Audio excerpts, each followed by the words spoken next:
Então, hoje nós vamos começar o quarto capítulo da segunda parte do livro Paulo Estevão, né? Nós encerramos o terceiro capítulo depois de vários episódios, o capítulo que se chamava Lutas e Humilhações, e agora o quarto capítulo, depois essa fase inicial que Paulo passou, né? Ainda ele é Saulo, chamado de Saulo, das dificuldades com relação a todo esse movimento que ele queria fazer de ser realmente um convertido ao cristianismo.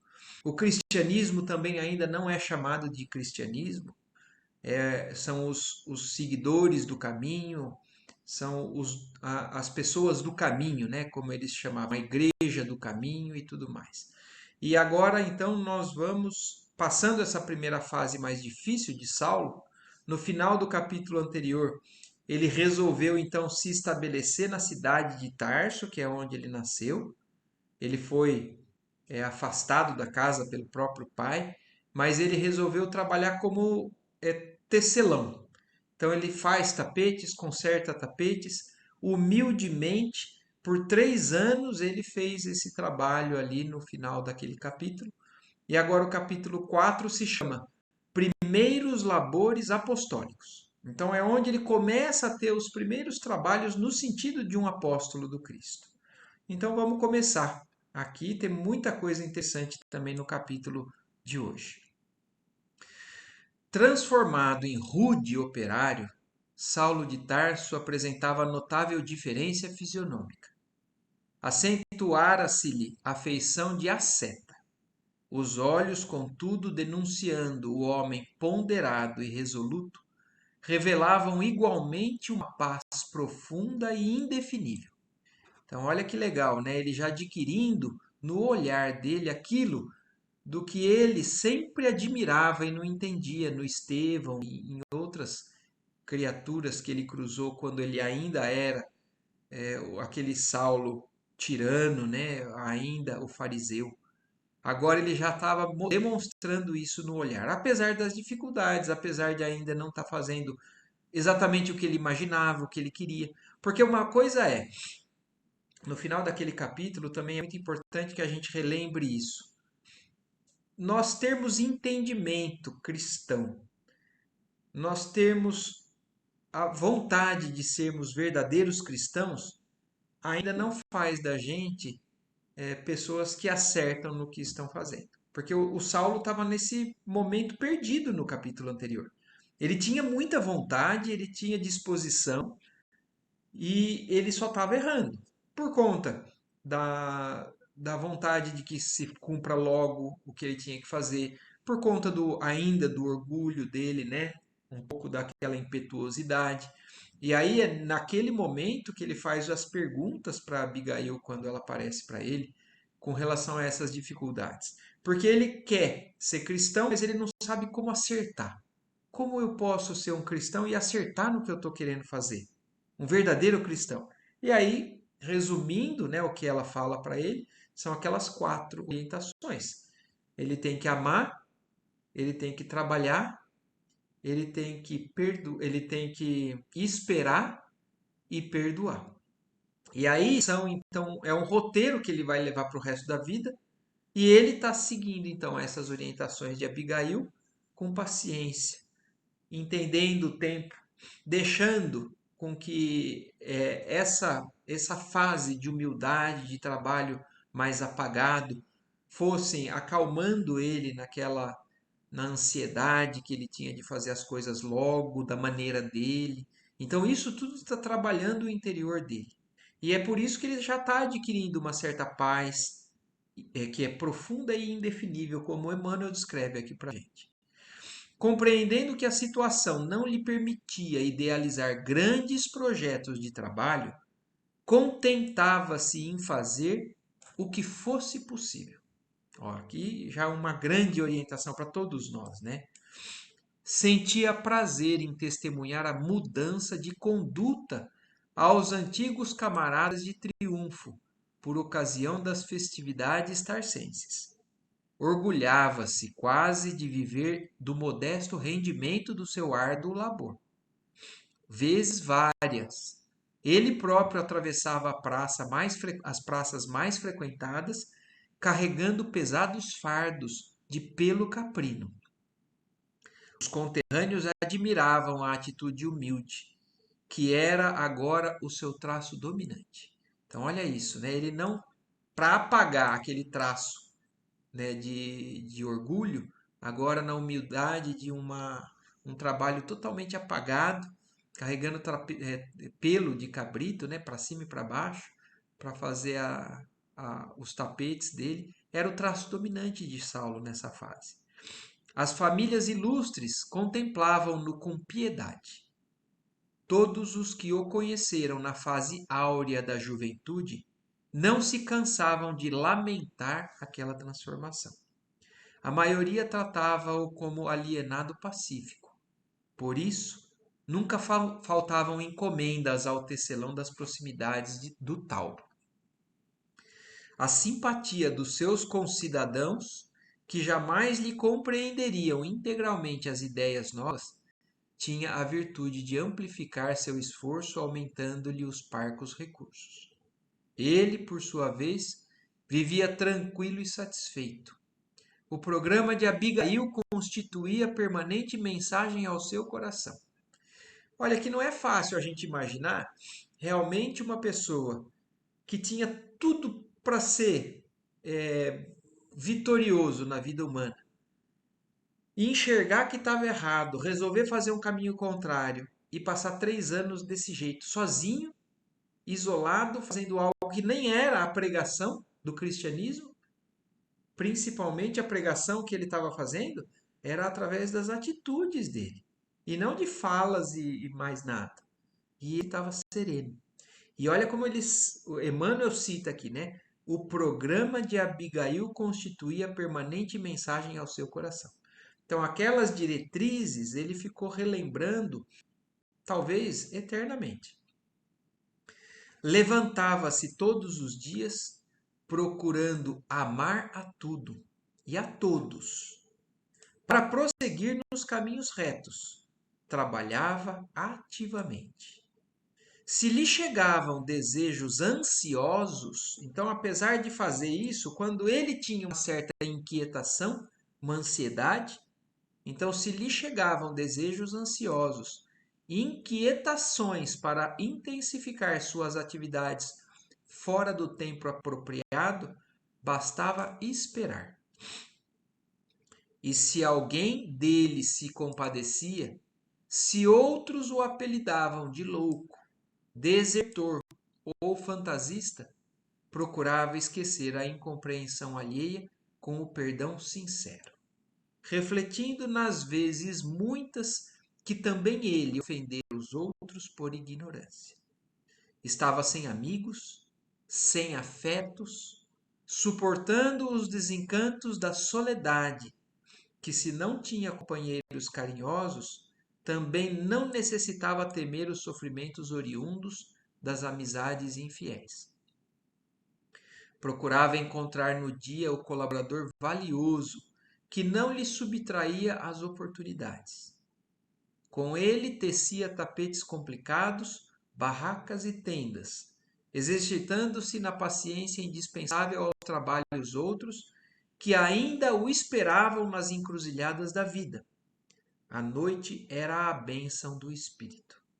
A existência corria sem outros pormenores de maior importância, quando um dia foi surpreendido com a visita inesperada de Barnabé.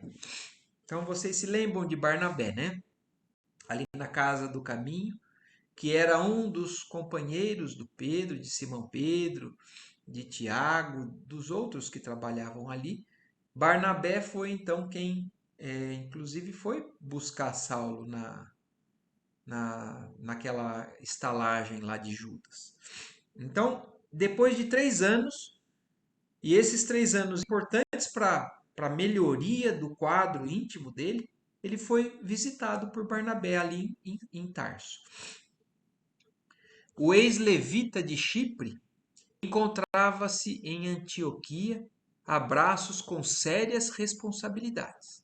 Então, Antioquia é uma outra cidade, né, ali na Turquia, E então o Barnabé estava morando em Antioquia e estava com umas responsabilidades que levou ele a buscar Saulo. A igreja ali fundada reclamava a cooperação de servos inteligentes, inúmeras dificuldades espirituais a serem resolvidas e intensos serviços a fazer. A instituição fora iniciada por discípulos de Jerusalém, sob os alvitres generosos de Simão Pedro. Então, foi um desdobramento, né, dos trabalhos ali dos trabalhadores da Casa do Caminho de Jerusalém, pelo convite, né, pela solicitação de Simão Pedro, que montaram essa nova igreja em Antioquia, que é uma das famosas igrejas iniciais do cristianismo. E então Barnabé, encontrando dificuldades, precisando de alguém que fosse inteligente e trabalhador, se lembra de Saulo e vai atrás de Saulo. O ex-pescador de Cafarnaum ponderou que deveriam aproveitar o período de calma no capítulo das perseguições para que os laços do Cristo fossem dilatados. Então, Simão Pedro, aproveitando aquela fase de uma pequena trégua, que solicitou que se ampliassem as igrejas que trabalhassem em nome de Jesus. Então, ele não se restringiu a Jerusalém. Ele pediu a Barnabé e outros que fossem em Antioquia, fundassem a igreja e começassem o trabalho ali. Antioquia era dos maiores centros operários. Não faltavam contribuintes para o custeio das obras, porque o empreendimento grandioso tivera repercussão nos ambientes de trabalho mais humildes. Entretanto, escasseavam os legítimos trabalhadores do pensamento.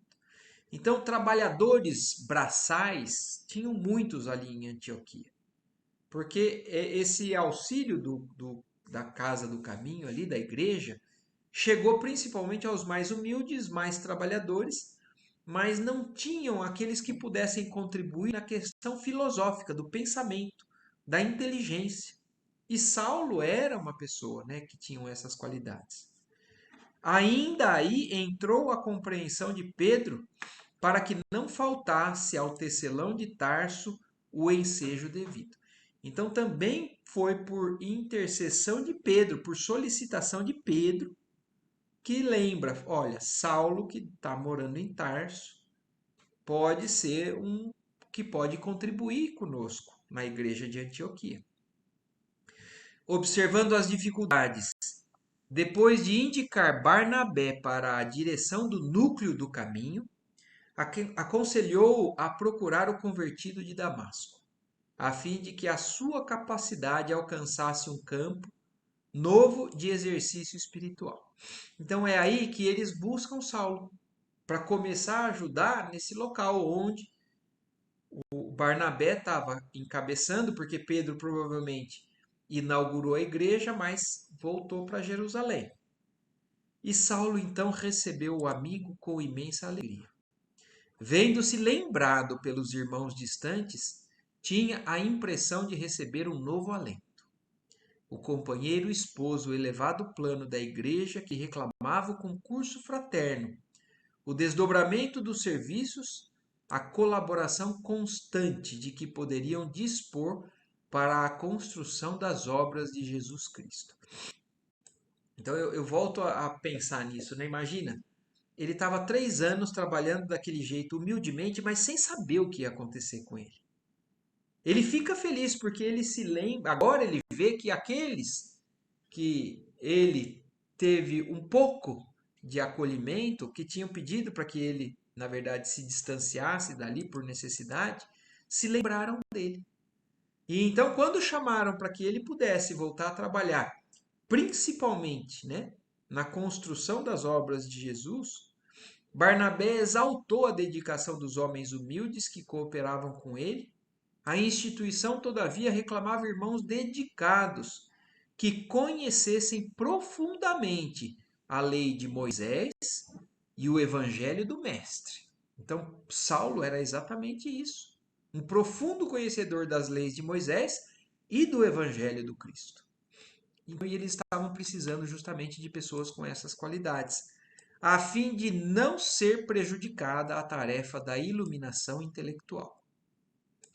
O ex-rabino edificou-se com a narração do outro e não teve dúvidas em atender o apelo. Apenas apresentava uma condição, qual a de prosseguir no seu ofício, de maneira a não ser pesado aos seus confrades de Antioquia. Inútil qualquer objeção de Barnabé nesse sentido. Então ele aceitou de pronto, mas ele falou: eu quero continuar trabalhando como tecelão, porque eu não quero ser um fardo para vocês. Eu quero contribuir de alguma maneira financeiramente ali com a minha presença. Presuroso e prestativo, Saulo de Tarso em breve se instalava em Antioquia, onde passou a cooperar ativamente com os amigos do Evangelho. Durante largas horas do dia, consertava tapetes ou se entretinha no trabalho de tecelagem.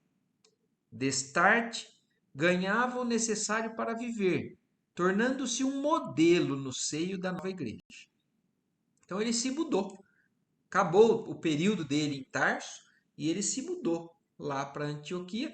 E a forma dele lidar, né, de trabalhar, de conseguir contribuir financeiramente e ao mesmo tempo trabalhar pela igreja, acabou sendo uma referência para os outros, né? Utilizando o grande cabedal de experiências já adquirido nas refregas e padecimentos do mundo, jamais o viam ocupar os primeiros lugares. Olha o que está falando aqui agora, né? O Saulo, aquele que muito podia, que muito queria, agora, humildemente, ele estava trabalhando, mas não queria ser o maior, não queria ser o trabalhador mais importante ou o mais visualizado, não queria aparecer. Jamais o viam ocupar os primeiros lugares. Nos Atos dos Apóstolos, olha aqui, ó, nos relatos do Evangelho, no livro Atos dos Apóstolos, que foi escrito por Lucas, vemos-lhe o nome citado sempre por último.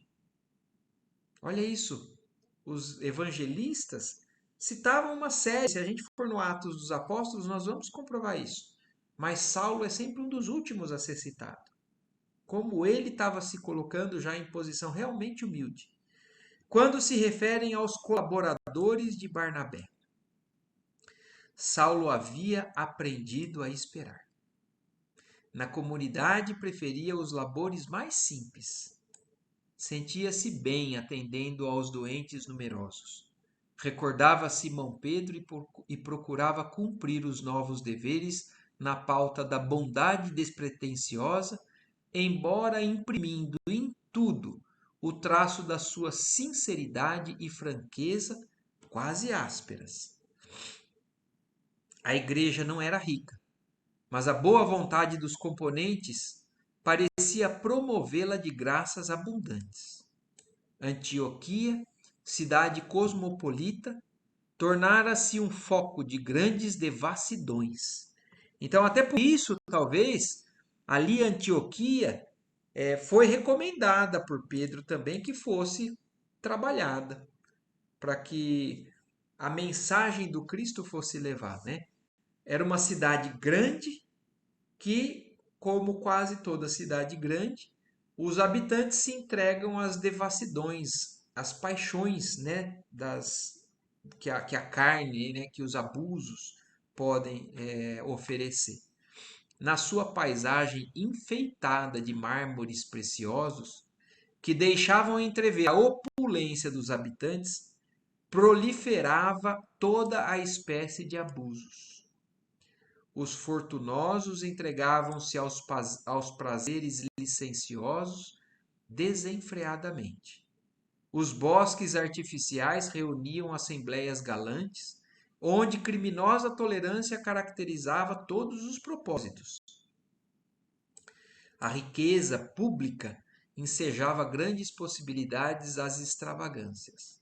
Então, como a gente está vendo, de todo tipo, né, de abuso, material acontecia ali naquela cidade.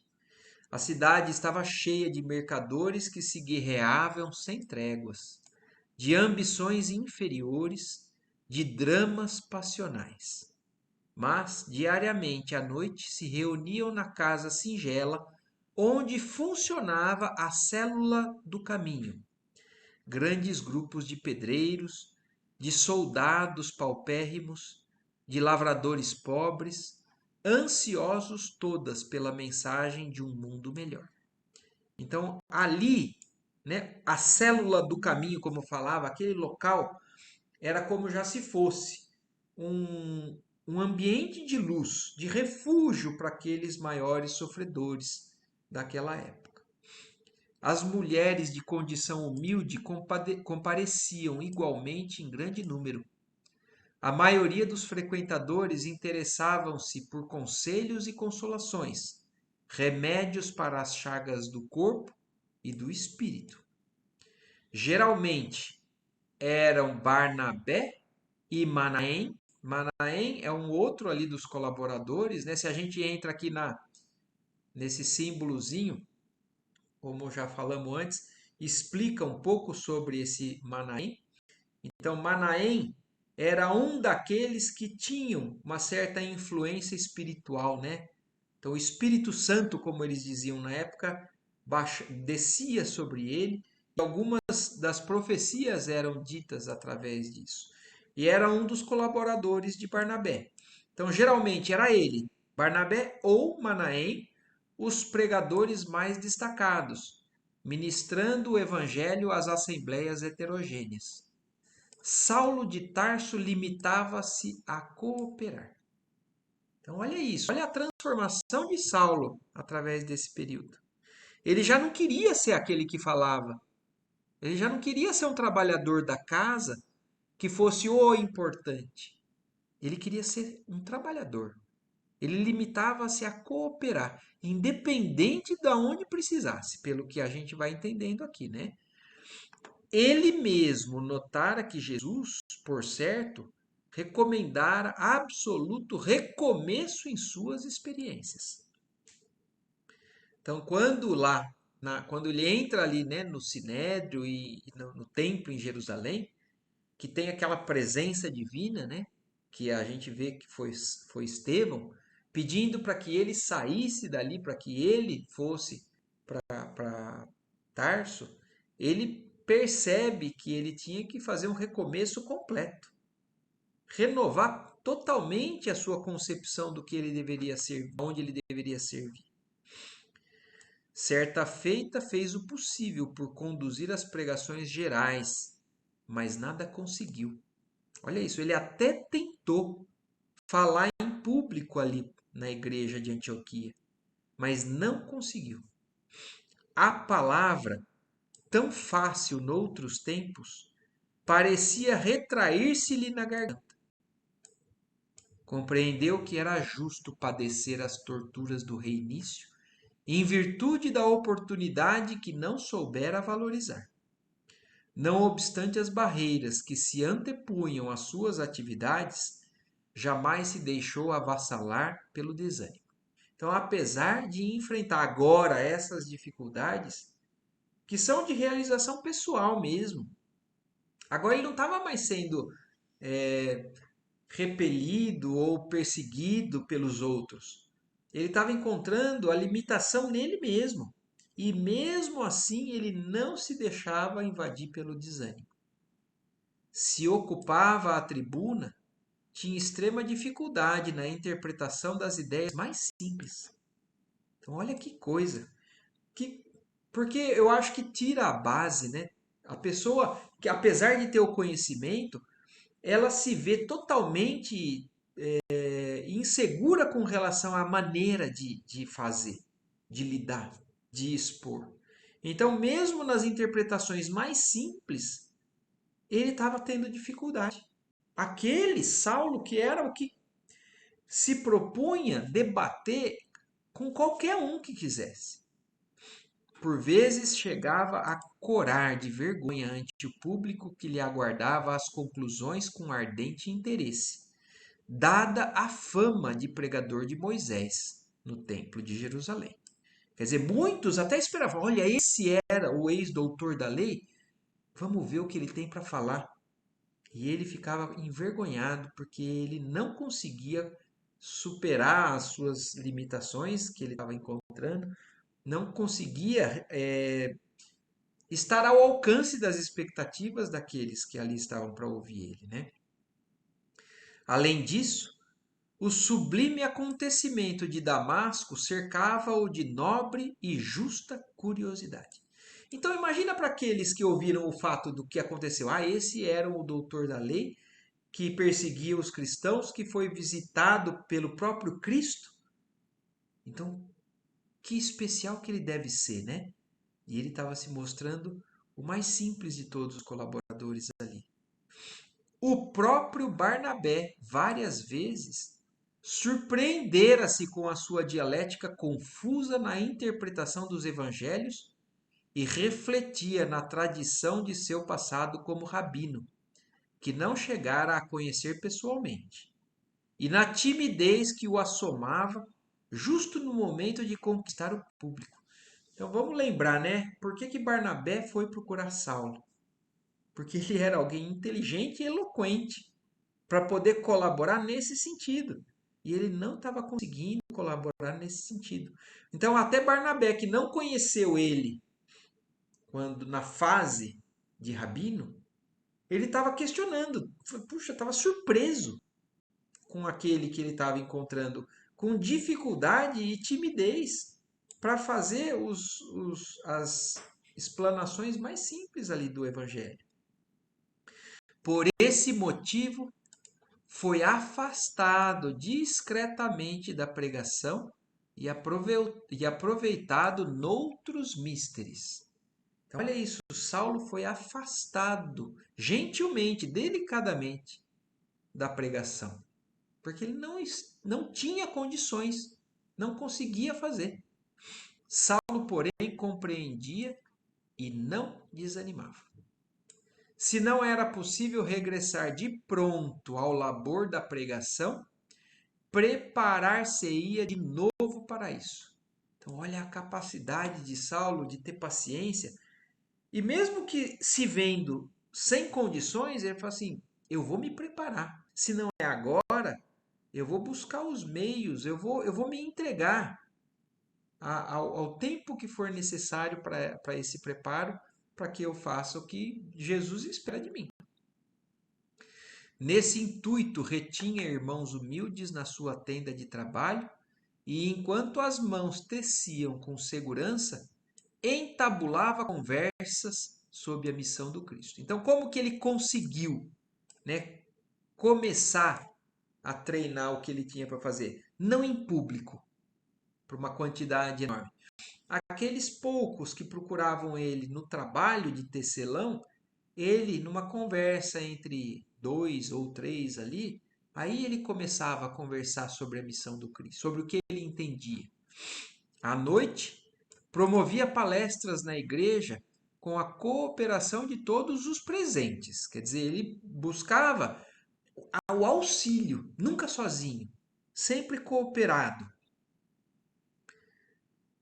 E enquanto não se organizava a direção superior para o trabalho das assembleias, sentava-se com os operários e soldados que compadeciam em grande número, que compareciam em grande número. E interessava a atenção das lavadeiras, das jovens doentes, das mães humildes. Lia às vezes trechos da lei e do evangelho, estabelecia comparações, provocava pareceres novos. Dentro daquelas atividades constantes, a lição do mestre parecia sempre tocada de luzes progressivas. Então, ele gradativamente foi conseguindo o estímulo, o trabalho extremamente simples, né, humilde ali, mas ele foi conseguindo crescer nesse trabalho devagarinho. Em breve, o ex-discípulo de Gamaliel tornava-se um amigo amado de todos. Então, olha isso, né? O que ele tinha de dificuldade lá em Jerusalém, porque ele sabia muito. Ele conseguia, já naquela época, falar com convicção, mas ele não tinha a simpatia dos outros. Então, por isso, ele não alcançaria êxito se não fosse de baixo. E o que aconteceu agora foi justamente que ele fez esse movimento de baixo para cima. Ele humildemente trabalhando, servindo a um, servindo a outro, aos poucos ele se tornou amado por todos. Saulo sentia-se imensamente feliz. Tinha enorme satisfação sempre que via a tenda pobre, repleta de irmãos que o procuravam, tomados de simpatia. As encomendas não faltavam. Havia sempre trabalho suficiente para não se tornar pesado a ninguém. Ali conheceu Trófimo, que lhe seria companheiro fiel em muitos transes difíceis. Ali abraçou Tito pela primeira vez, quando esse abnegado colaborador mal saía da infância. Então, Tito é um dos que, inclusive, se a gente for no Evangelho, tem uma carta de Paulo a Tito. E Tito, quando Saulo conheceu, ele estava saindo da infância, ele era um menininho. Então, e outros ele conheceu ali na igreja de Antioquia.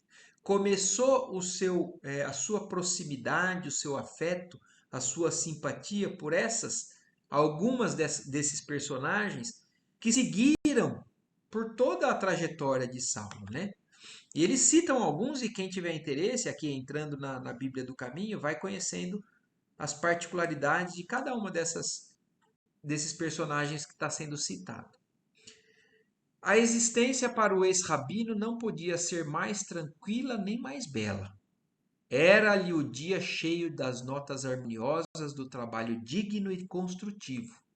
À noite recolhia-se à igreja em companhia dos irmãos, entregando-se prazenteiro às lides sublimes do Evangelho. Então ele realmente, para a gente tentar fazer um desenho e a gente também tentar nos enxergar nas possibilidades que a gente tem de trabalho por aí. Às vezes a gente sempre almeja fazer algo grande ou ser reconhecido e esse não é o melhor caminho. Principalmente estando disposto a servir em qualquer local, em qualquer casa espírita, em qualquer trabalho voluntário, sem aparecer, mas sendo útil, fazendo realmente com que a gente seja bom à presença de qualquer um que a gente esteja ali trabalhando do lado. Foi assim que Saulo começou, depois, né, daquelas inúmeras dificuldades que ele encontrou no começo. A instituição de Antioquia era então muito mais sedutora que a própria igreja de Jerusalém. Vivia-se ali num ambiente de simplicidade pura, sem qualquer preocupação com as disposições rigoristas do judaísmo. Havia riqueza, porque não faltava trabalho. Todos amavam as obrigações diuturnas, aguardando o repouso da noite nas reuniões da igreja, qual uma bênção de Deus. Os israelitas, distantes do foco das exigências farisaicas, cooperavam com os gentios, sentindo-se todos unidos por soberanos laços fraternais. Raríssimos os que falavam na circuncisão, e que, por constituírem fraca minoria, eram contidos pelo convite amoroso à fraternidade e à união. Então, era diferente de Jerusalém. Daquela Jerusalém, da Igreja do Caminho em Jerusalém, que Saulo já encontra depois da sua conversão, né? Depois de um tempo afastado, que já era uma igreja um pouco contaminada pelo farisaísmo, pelas disputas, pelo orgulho. Então aí o que ele estava falando? Que Antioquia, o ambiente era mais fraternal, como em Damasco, que ele relatou lá naquela primeira presente, aquela assembleia que ele foi. Então ali ele estava vendo que todos amavam trabalhar, não estavam querendo disputar cargo, não estavam querendo ser mais importantes. Eles amavam o trabalho e à noite participar do trabalho ali das assembleias espirituais era um presente. E não um motivo de orgulho para ser realmente como se fossem, né, os prepostos do Cristo ou aqueles que estavam trabalhando em nome do Cristo, mas para querer conquistar uma posição diferente. Não, eles estavam realmente num clima mais é, que coadunava com a própria mensagem do Cristo, né? As assembleias eram dominadas por ascendentes profundos de amor espiritual. A solidariedade estabelecera-se com fundamentos divinos. As dores e os júbilos de um pertenciam a todos. Olha o ambiente de coletividade, né? A união de pensamentos em torno de um só objetivo dava ensejo a formosas manifestações de espiritualidade. Em noites determinadas, havia fenômenos de vozes diretas. Olha aqui falando sobre a questão mediúnica na época. Então, em algumas noites haviam fenômenos de vozes diretas. A instituição de Antioquia foi um dos raros centros apostólicos onde semelhantes manifestações chegaram a atingir culminância indefinível. Então, olha isso, né? Descrevendo aqui a questão desses primeiros trabalhadores do Cristo, vivenciando fenômenos mediúnicos de um nível que em poucos lugares depois se teve notícia igual. A fraternidade reinante justificava essa concessão do céu. Então, olha, mostrando o que a gente lê também, né, nos, nos esclarecimentos, né, do Espiritismo. Os planos mais elevados são presentes quando a vibração dos trabalhadores também é sintonia naquela fraternidade, naquele amor do Cristo. Então, a fraternidade reinante entre os trabalhadores justificava essa concessão do céu, de promover esses fenômenos de vozes diretas, desses espíritos de luz ali para eles. Nos dias de repouso, a pequena comunidade organizava estudos evangélicos no campo.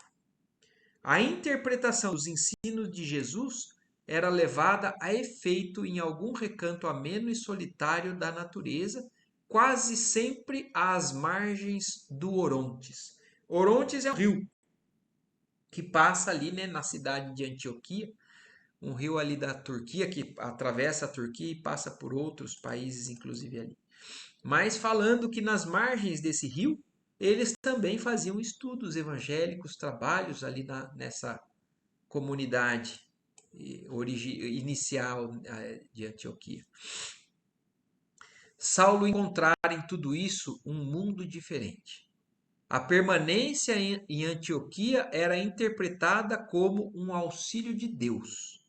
A confiança recíproca, os amigos dedicados, a boa compreensão constituem alimento sagrado da alma. Procurava valer-se da oportunidade a fim de enriquecer o celeiro íntimo. A cidade estava repleta de paisagens morais menos dignas, mas o grupo humilde dos discípulos anônimos aumentava sempre em legítimos valores espirituais. A igreja tornou-se venerável por suas obras de caridade e pelos fenômenos de que se constituíra organismo central. Viajantes ilustres visitavam-na cheios de interesse. Então, passou a ser realmente um centro de referência naquela cidade, onde, como ele cita, né, muitas coisas menos dignas estavam acontecendo na cidade, mas ali era uma célula de luz colocada, né, e cultivada por esses trabalhadores. E por isso, muitos visitantes, viajantes, acabavam por se interessar por conhecer esse local que estava se tornando, de certa forma, famoso. Os mais generosos faziam questão de lhe amparar os encargos de benemerência social. Então, tinham aqueles que, inclusive, colaboravam financeiramente para poder continuar os trabalhos de auxílio aos mais pobres. Foi aí que surgiu, certa vez, um médico muito jovem de nome Lucas.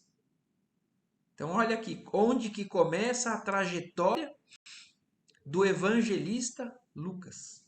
Muitos que não sabem, né, que Lucas não foi um apóstolo do Cristo, que não foi alguém que conheceu Cristo, mas Lucas foi um médico grego, né, que passando por Antioquia, se interessando pela fama que já estava sendo criada através do caminho, né, ali instalado em Antioquia, foi ali que Lucas foi atraído. Então, ele ainda era muito jovem, se chamava Lucas e se aproximou da igreja. De passagem pela cidade, aproximou-se da igreja animado por sincero desejo de aprender algo de novo. Então, Lucas já tinha intimamente, né, essa necessidade de buscar algo que estava precisando, ele estava sentindo a sede. Sua atenção fixou-se de modo especial naquele homem de aparência quase rude, que fermentava as opiniões antes que Barnabé empreendesse a abertura dos trabalhos. Então, Saulo atraiu a atenção de Lucas. E depois a gente vai acompanhando essa trajetória, né? Lucas foi um grande companheiro de Saulo, inclusive de instruções quando Saulo foi preso, né? Para que pudesse tornar viáveis as cartas que Saulo fez. Então, Lucas, desde o início, onde ele começou a frequentar ali na igreja, ele já se atraiu pela figura de Saulo.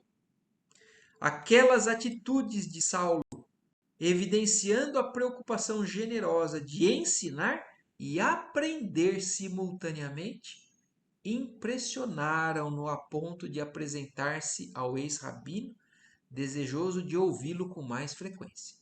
Então, Saulo atraiu a atenção de Lucas por essas particularidades dele. Olha isso. Saulo queria ensinar e ele já não era dominado pelo orgulho. Ele queria aprender. Então, aprender e ensinar. E essa qualidade atraiu a atenção de Lucas a ponto de ele querer falar com Paulo com frequência, de Saulo com frequência. Pois não, disse o apóstolo satisfeito, minha tenda está às suas ordens. E enquanto permaneceu na cidade, ambos se empenhavam diariamente em proveitosas palestras concernentes ao ensino de Jesus. Retomando aos poucos seu poder de argumentação, Saulo de Tarso não tardou a incutir no espírito de Lucas as mais sadias convicções. Então, olha de onde vem a conversão completa de Lucas. Então, foi com o interesse de Lucas também, um espírito inteligente, né, um médico, e com sede, né, com vontade de buscar as verdades. Então, os dois se sintonizaram ali de tal maneira que Saulo também pôde crescer cada vez mais na argumentação, no poder de argumentação que ele tinha e que tinha, de certa forma, perdido em parte. E foram nessas conversas que Lucas, então, conheceu o cristianismo, que depois levou a ele, inclusive, também escrever um dos evangelhos. O primeiro evangelho, a gente sabe que quem escreveu foi Levi, né, que é Mateus, que foi um apóstolo direto do Cristo. Outro evangelho é de João, João Evangelista, o mais novo de todos os apóstolos. Então são dois que tinham contato direto com o Cristo, mas Lucas, sendo um destes que conheceu o cristianismo aqui através de Saulo, e o outro evangelista que é Marcos, que a gente vai conhecer também ainda no capítulo de hoje. Então, desde a primeira entrevista, o hóspede de Antioquia não mais perdeu uma só daquelas assembleias simples e construtivas. na véspera de partir, fez uma observação que modificaria para sempre a denominação dos discípulos do Evangelho. Olha outra particularidade que aqui o livro Paulo Estevão traz para a gente entender. Lucas, nesse episódio aqui de início da sua construção, né, das buscas cristãs, antes, porque ele estava de passagem na cidade, ele aproveitou o máximo junto com Saulo, mas antes de ir embora, ele fez algo que mudou a denominação dos discípulos do Evangelho. Como eu disse, até então eles não eram chamados cristãos, eles eram chamados os trabalhadores do caminho. Então, olha o que acontece agora. Barnabé havia terminado os comentários da noite, quando o médico tomou a palavra para despedir-se. Falava emocionado e, por fim, considerou acertadamente: Irmãos, afastando-me de vós, levo o propósito de trabalhar pelo Mestre, empregando nisso todo o cabedal das minhas fracas forças. Não tenho dúvida alguma quanto à extensão desse movimento espiritual. Então, olha isso, Lucas já sai dali totalmente convicto de que ele seria um trabalhador do Cristo para sempre. Para mim, ele transformará o mundo inteiro. Olha a visão de Lucas já com a compreensão junto de Saulo naqueles tempos. Entretanto, pondero a necessidade de imprimirmos a melhor expressão de unidade às suas manifestações. Quero referir-me aos títulos que nos identificam à comunidade. Não vejo na palavra caminho uma designação perfeita que traduza o nosso esforço. Então, na época, eles resolveram falar o caminho. Então, nós somos o caminho, porque Jesus falava que ele era o caminho, a verdade e a vida.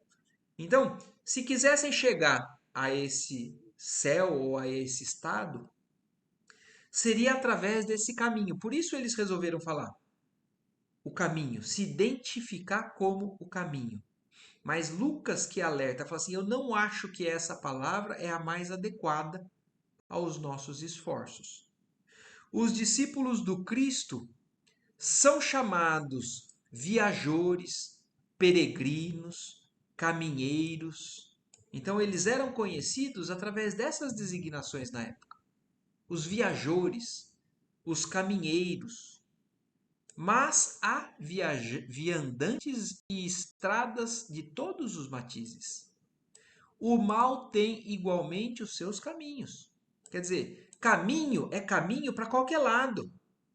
Eu não acho que a gente deva se chamar viajores, porque tem viajores de todas as espécies. Não seria mais justo chamarmos-nos cristãos uns aos outros? Então, olha como uma ideia lá atrás mudou a designação que para a gente hoje isso é banal. Os cristãos, quem são os cristãos? Todos aqueles que são seguidores da mensagem do Cristo. Mas olha quem transformou essa designação. Foi Lucas, ali na igreja de Antioquia, sob a influenciação inicial ali, né, de Saulo. Não seria então mais justo nos chamarmos de cristãos uns aos outros? Esse título nos recordará a presença do Mestre, nos dará energia em seu nome e caracterizará de modo perfeito as nossas atividades em concordância com os seus ensinos. Aqui está algo que é marcante na história do cristianismo, e o motivo que faz Lucas explicar aqui é o que hoje a gente pode pensar que, infelizmente, a gente não segue a esses preceitos que Lucas procurou, porque ele falou assim, ó, então quando a gente falar que é cristão, a gente vai ter que lembrar da força que esse nome traz à nossa função. Então, as nossas atividades como cristãos tem que estar em concordância com os ensinos do mestre. Só que na época fez sentido, passou-se a se dizer assim, só que infelizmente com a deturpação que houve, né, através dos séculos da mensagem do cristianismo, infelizmente também hoje a maioria se intitula cristão, apesar de fazer barbaridades. Quantos em nome do Cristo derramaram sangue, promoveram guerras e ainda até hoje cometem, até mesmo nós. Quantos de nós podemos nos dizer verdadeiros cristãos, né, de fato? É claro que nós todos estamos em aprendizado, numa busca, pelo menos com a vontade nós estamos de aprender. Mas nós estamos, eu acho que a gente cai principalmente na questão que Saulo estava no capítulo passado. Ele quer ser cristão, mas não sabe como ser de verdade. Apesar da boa vontade, ele estava tropeçando, errando. E aí, por isso, as diretrizes que a Abigail dá para ele e para nós também, né? Então, mas é nesse momento que Lucas muda a designação de todos os que são seguidores do Cristo para denominação de cristãos. A sugestão de Lucas foi aprovada com geral alegria.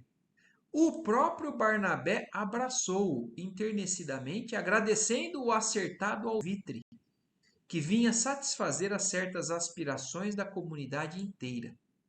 Saulo consolidou suas impressões excelentes a respeito daquela vocação superior que começava a exteriorizar-se. Então, olha isso. E Saulo também já tinha uma expectativa, uma impressão sobre Lucas, que ali ele começa a consolidar, a perceber que realmente não era só uma impressão. Lucas realmente iria ser um grande trabalhador do Cristo. No dia seguinte, o novo convertido despediu-se do ex-rabino com lágrimas de reconhecimento. Partiria para a Grécia, mas fazia questão de lembrá-lo em todos os pormenores da nova tarefa.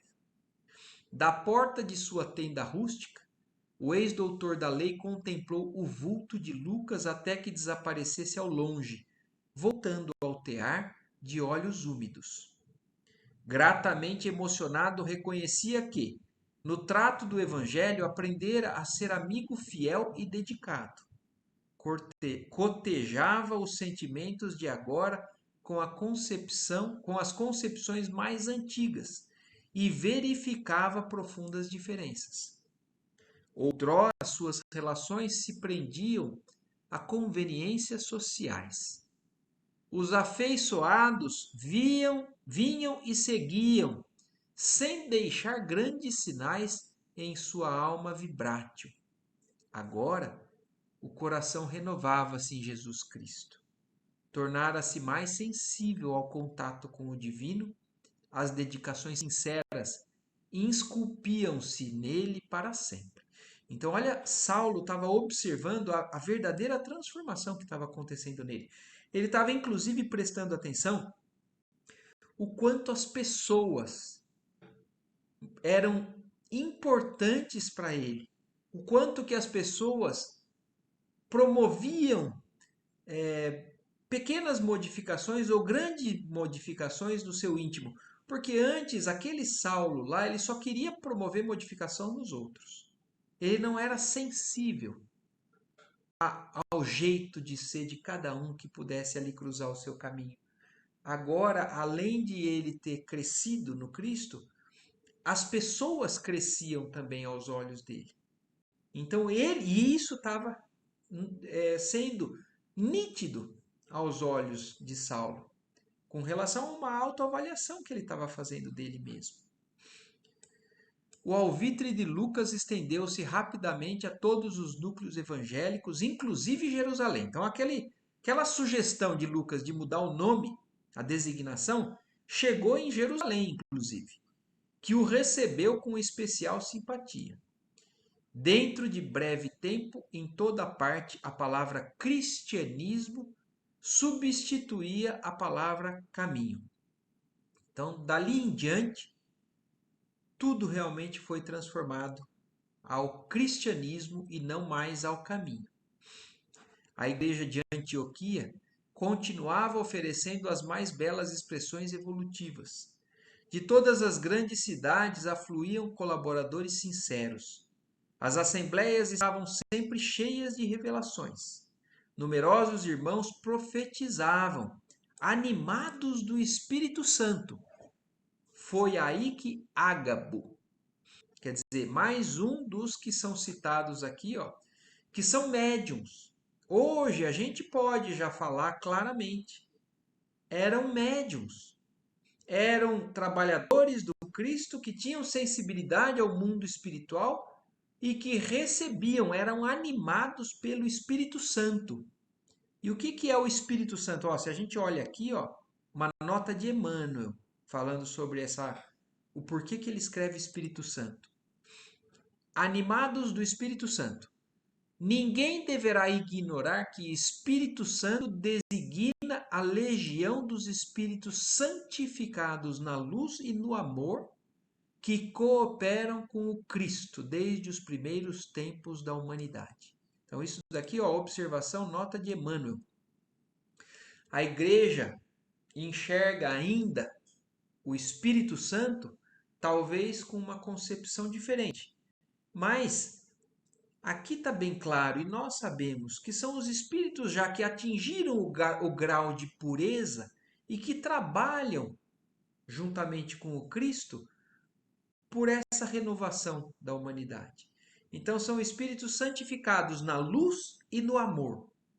E que eles tinham na época a possibilidade de, através desses médiums ou desses profetas, de se utilizarem da voz deles e falarem, passarem instruções.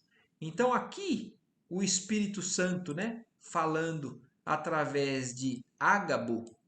Então foi aí que Ágabo, grande e inspirado pelas forças do plano superior, recebeu a mensagem referente às tristes provações de que Jerusalém seria vítima. Então foram profecias que esse espírito, esse trabalhador ali do cristianismo inicial, recebeu ali na igreja de Antioquia, foram maus presságios sobre o que aconteceria de provações da igreja em Jerusalém. Os orientadores da instituição ficaram sobremaneira impressionados. Por insistência de Saulo, Barnabé expediu um mensageiro a Simão Pedro. Então eles receberam essa mensagem do plano espiritual em Antioquia e Saulo e Barnabé então resolveram escrever uma carta a Simão Pedro, que trabalhava ainda em Jerusalém, enviando notícias e exortando a vigilância. O emissário regressou trazendo a impressão de surpresa do ex-pescador, que agradecia os apelos generosos. Então, ele recebeu a notícia, ficou um pouco impressionado, mas foi um pedido justamente de Saulo e Barnabé para que ele permanecesse em vigilância maior com relação a essas possibilidades. Com efeito, daí a meses, um portador da igreja de Jerusalém chegava apressadamente a Antioquia, trazendo notícias alarmantes e dolorosas em longa missiva. Pedro relatava a Barnabé os últimos fatos que o acabrunhavam. Então, depois desse alerta que eles deram, realmente algo aconteceu. E Pedro escreve uma carta explicando o que tinha acontecido em Jerusalém. E olha o que aconteceu. Escrevia na data em que Tiago, filho de Zebedeu, sofrera a pena de morte em grande espetáculo público. Então, olha isso, o primeiro mártir do cristianismo foi Estevão, que Saulo apedrejou, né? Mas olha agora, Tiago, um dos apóstolos do Cristo, que era o filho de Zebedeu, sofreu a pena de morte em um grande espetáculo público, como também tinha acontecido com Estevão, através de uma ordem de Herodes Agripa. que não lhe tolerara as pregações cheias de sinceridade e apelos justos. Então aqui foi então o primeiro dos apóstolos que foi condenado à pena de morte. E vale a pena a gente tirar uma dúvida para que a gente se lembre. Vocês se lembram que quando Saulo estava no deserto, as perseguições diminuíram, mas quando ele chegou na igreja, ele percebeu que tudo estava meio transformado. Porque Pedro e João, eles não falavam mais abertamente do cristianismo, e vocês se lembram que Tiago tinha sido um dos responsáveis por tranquilizar a situação, porque Tiago, ele era mais tendente ao farisaísmo, às leis mosaicas. Mas é importante que a gente entenda aqui que não é o mesmo Tiago. Lá, quando eles falam desse Tiago, no capítulo anterior, eles falam Tiago, filho de Alfeu. Aqui é Tiago, filho de Zebedeu. Para a gente lembrar que dos discípulos do Cristo existiam dois Tiagos. O Tiago maior, que era irmão de João, o evangelista, e o Tiago menor, que era o filho de Zebedeu. Então o Tiago, não, esse Tiago aqui, esse é o filho de Zebedeu, é irmão de João. Me desculpem aqui a confusão. Mas o Tiago menor, que é o filho de Alfeu, que era mais tendente ao farisaísmo, que acabou dando trégua à igreja, não é o mesmo Tiago que sofreu a pena de morte aqui. Esse Tiago é filho de Zebedeu, irmão de João, o que sofreu a pena de morte. Então, porque esse tinha pregações cheias de sinceridade e apelos justos com relação ao cristianismo. E ó, aqui, eles confirmam aqui, ó, o irmão de João vinha da Galileia com a primitiva franqueza dos anúncios do novo reino. Então ele estava na Galileia na época que Saulo tinha chegado, mas ele volta à igreja, ele volta a Jerusalém, cheio de uma ingenuidade e uma franqueza, falando sobre o Cristo com aquele amor que tinham os verdadeiros seguidores do Cristo. Inadaptado ao convencionalismo farisaico, que era o que o outro Tiago estava fazendo, levara muito longe o sentido de suas exortações profundas. Verificou-se perfeita repetição dos acontecimentos que assinalaram a morte de Estevão. Então foi exatamente o que aconteceu. Alguém veio e começou a falar de certa maneira que começou a causar desconforto para as autoridades, causar algum tipo de problema. E aí aconteceu de novo o que aconteceu na época com Estevão. Os judeus exasperaram-se contra as noções de liberdade religiosa. Sua atitude sincera e simples foi levada à conta de rebeldia. Tremendas perseguições irromperam sem tréguas. A mensagem de Pedro relatava também as penosas dificuldades da igreja. A cidade sofria fome e epidemias, enquanto a perseguição cruel apertava o cerco. Inumeráveis filas de famintos e doentes batiam-lhe as portas. O ex-pescador solicitava de Antioquia os socorros possíveis. Então, olha isso, Pedro pedindo socorro. Além da perseguição a Tiago, também estavam tendo problemas de doenças, maior pobreza, maior calamidade. Barnabé apresentou as notícias de alma confrangida. A laboriosa comunidade solidarizou-se de bom grado para atender a Jerusalém. Recolhidas as cotas de auxílio, o ex-levita de Chipre prontificou-se a ser portador da resposta da igreja. Barnabé, porém, não poderia partir só. Então, depois dessa carta de Pedro, Barnabé resolveu que iria para Jerusalém ajudar, a atender ao pedido de socorro de Pedro. Mas ele resolveu que ele não poderia ir só. Surgiram dificuldades na escolha do companheiro necessário. Porque imagine, a gente está ouvindo sobre a história de Saulo, mas na igreja de Antioquia tinham vários trabalhadores. Então, quem iria ser aquele que iria com Barnabé? Saulo estava sempre se colocando ali humildemente à disposição do que fosse necessário. E sem hesitar, Saulo de Tarso ofereceu-se para lhe fazer companhia. Trabalhava por conta própria, explicou aos amigos. E se desse modo poderia tomar a iniciativa de acompanhar Barnabé, sem esquecer as obrigações que ficavam à sua espera. O discípulo de Simão Pedro alegrou-se. Então, Barnabé, né, que é um dos discípulos de Simão Pedro, ficou feliz com a disposição ou o oferecimento ali, né, de Saulo para ir junto. Aceitou jubiloso o oferecimento. Daí a 2 dias, ambos demandavam Jerusalém corajosamente.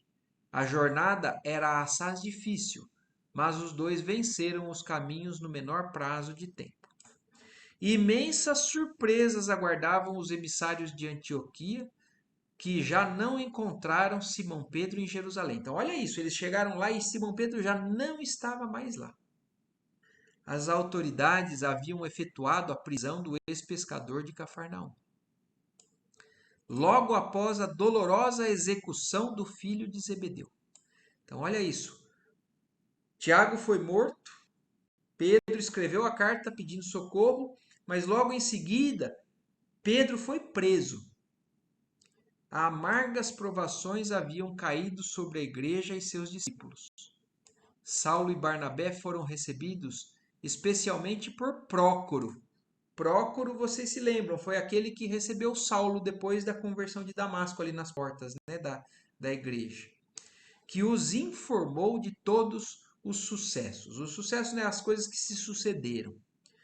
Por haver solicitado pessoalmente o cadáver de Tiago para dar-lhe sepultura, Simão Pedro fora preso sem compaixão e com todo o desrespeito pelos criminosos sequazes de Herodes. Então, Herodes que mandou matar, quando Simão Pedro pediu o corpo para poder fazer o sepultamento, mandou prender Pedro também. Mas, dias depois, um anjo visitara o cárcere do apóstolo, restituindo-o à liberdade. Eu não sei se todos conhecem, mas isso também é uma passagem do Evangelho que vale a pena a gente conhecer, porque aqui está sendo citado no livro. Então imaginem na época, Pedro foi preso por Herodes, que mandou matar Tiago. E como as pessoas caminham para pena de morte ou para liberdade, depende muito, né? Mas olha que curioso, Pedro foi visitado por um anjo que tirou ele da prisão. Vamos no Evangelho aqui, ó. Vamos clicar aqui, ó. Atos dos Apóstolos. Se a gente voltar aqui, ó. Atos dos Apóstolos, capítulo 12, versículo do 6 ao 11. Então Pedro estava dormindo entre dois soldados, atado com 2 cadeias, e os guardas à porta vigiavam o cárcere. Isso daqui está no Evangelho, no livro Atos dos Apóstolos. Eis que sobreveio o anjo do Senhor, e resplandeceu uma claridade naquela habitação. E tocando a Pedro num lado, o despertou, dizendo: Levanta-te depressa. E caíram as cadeias das suas mãos. Você tem noção do que é isso? Quando é necessário, olha como tudo está nas mãos de Deus. Porque Deus permite que alguns sejam realmente entregues a uma pena de morte, e às vezes Deus fala: não, esse agora não pode. Então, se ele não se utiliza de pessoas para que resolva o assunto, ele pode se utilizar de anjos, de efeitos os considerados sobrenaturais. Mas olha isso, no Evangelho está escrito que Pedro, na prisão, vigiado por 2 guardas, um anjo apareceu, tocou nele, falou: levanta depressa, e as algemas que prendiam Pedro, pum, se desfizeram, libertaram. E o anjo lhe disse: pega tua cinta e calça e as tuas sandálias. E assim fê-lo Pedro. E o anjo lhe disse: põe sobre ti a tua capa e segue-me. E saindo, ia seguindo, e não sabia o que é que o fazia por intervenção do anjo. Era assim na realidade, mas julgava que estava tendo uma visão. Então Pedro foi liberto desse episódio na cadeia em Jerusalém por um anjo.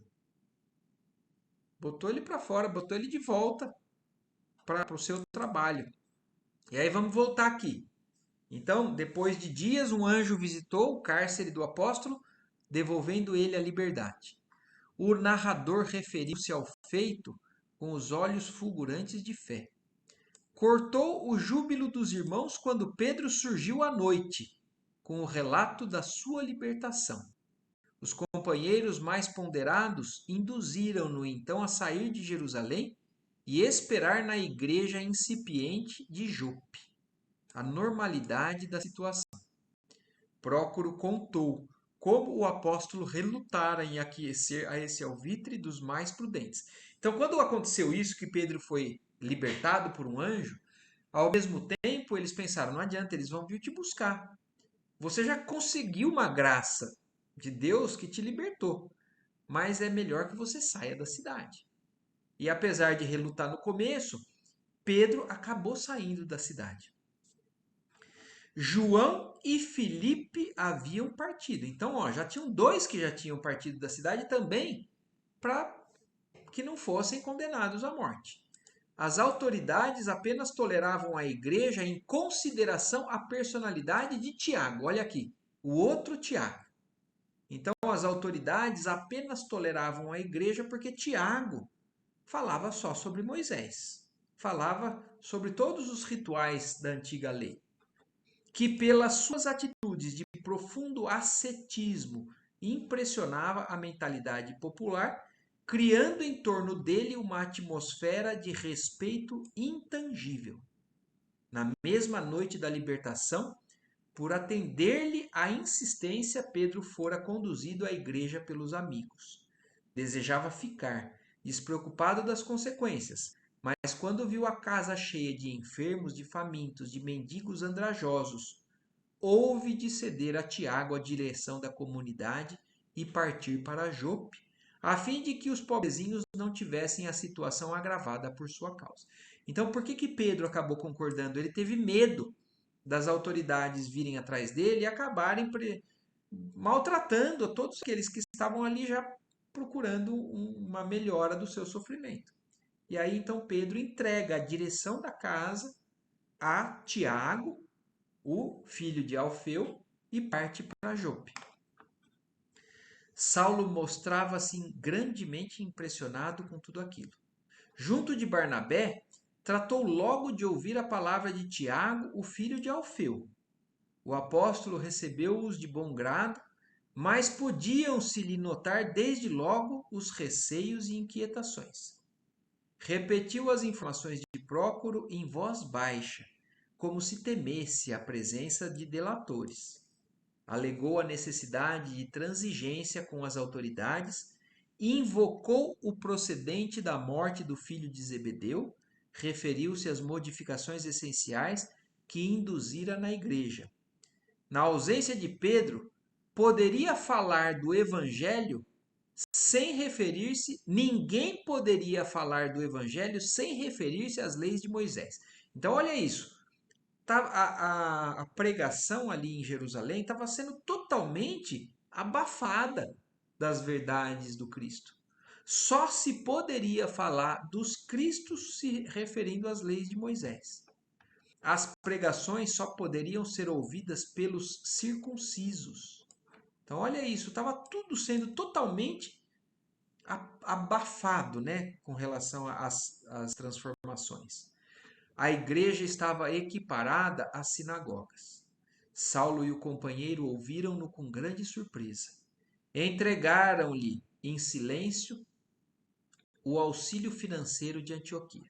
Quer dizer, acabaram levando para Tiago os recursos que eles tinham como oferecimento de auxílio da igreja de Antioquia. A ausência eventual de Simão transformara a estrutura da obra evangélica. Aos dois recém-chegados, tudo parecia inferior e diferente. Barnabé, sobretudo, notara algo em particular. É que o filho de Alfeu, elevado à chefia provisória, não os convidou para se hospedarem na igreja. Então, olha como vão acontecendo as transformações naquela época, né? Agora, apesar de Tiago, filho de Alfeu, ter abrandado as perseguições dos fariseus, ele estava também se transformando e transformando o princípio básico da igreja. E Barnabé e Saulo percebem isso, logo que então eles não foram nem convidados a dormir na igreja, o local onde eles todos ficavam, né? À vista disso, o discípulo de Pedro foi procurar a casa de sua irmã Maria Marcos. Então Barnabé tinha uma irmã que se chamava Maria Marcos, mãe do futuro evangelista, que os recebeu com grande júbilo. Então olha aqui, a irmã de Barnabé, Maria Marcos, é mãe de João Marcos, o conhecido como Marcos, o evangelista, né? Então o evangelho de Marcos é o evangelho escrito por alguém que ainda vai começar também a trajetória de conversão e de cristianismo através também da presença de Saulo e de Barnabé. Mas não era discípulo direto de Jesus. Então agora, Barnabé procura a residência da irmã dele, porque Tiago não tinha convidado ele a dormir ali. Saulo sentiu-se bem no ambiente de fraternidade pura e simples. Barnabé, por sua vez, reconheceu que a casa da irmã se tornara o ponto predileto dos irmãos mais dedicados ao Evangelho. Ali se reuniam à noite as ocultas, como se a verdadeira igreja de Jerusalém houvesse transferido sua sede para um reduzido círculo familiar. Observando as assembleias íntimas do santuário doméstico, o ex-rabino recordou a primeira reunião de Damasco. Tudo era afabilidade, carinho e acolhimento. A mãe de João Marcos era uma das discípulas mais desassombradas e generosas. Reconhecendo as dificuldades dos irmãos de Jerusalém, não vacilara em colocar seus bens à disposição de todos os necessitados, nem hesitou em abrir as portas para que as reuniões evangélicas, em sua feição mais pura, não sofressem solução de continuidade. Então, apesar da gente ver que exteriormente a igreja inicial de Jerusalém estava sendo abalada, então espiritualmente as coisas são transferidas naturalmente para outro local. E foi o que aconteceu. Através da irmã de Barnabé, que é a mãe de João Marcos, né, o futuro evangelista. Então, a igreja, quando entrou nesse clima totalmente deturpado, acabou sendo transferida de novo, como ao exemplo, como Paulo falou aqui, né, a simplicidade da igreja que ele presenciou ali na casa daquela lavadeira em Damasco. E aqui então eles dormiram. E aqui começa uma nova descrição que a gente vai encerrar por aqui.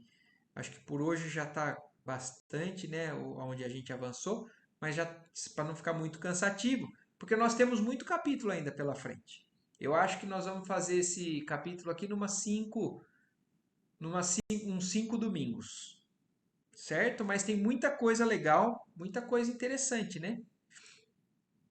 Alguma coisa que ficou em dúvida? Eu acho que essa questão dos Tiagos, né, o Tiago maior, o menor, apesar de eu ter feito confusão, eu acho que no fim ficou claro. E agora o aparecimento já de mais uma figura, João Marcos. E é muito legal também, né, a questão de Lucas, aonde que ele aparece aqui nessa parte já, que depois vai ser mais outra figura importantíssima no cristianismo. Certo, gente? Certo. Então tá joia.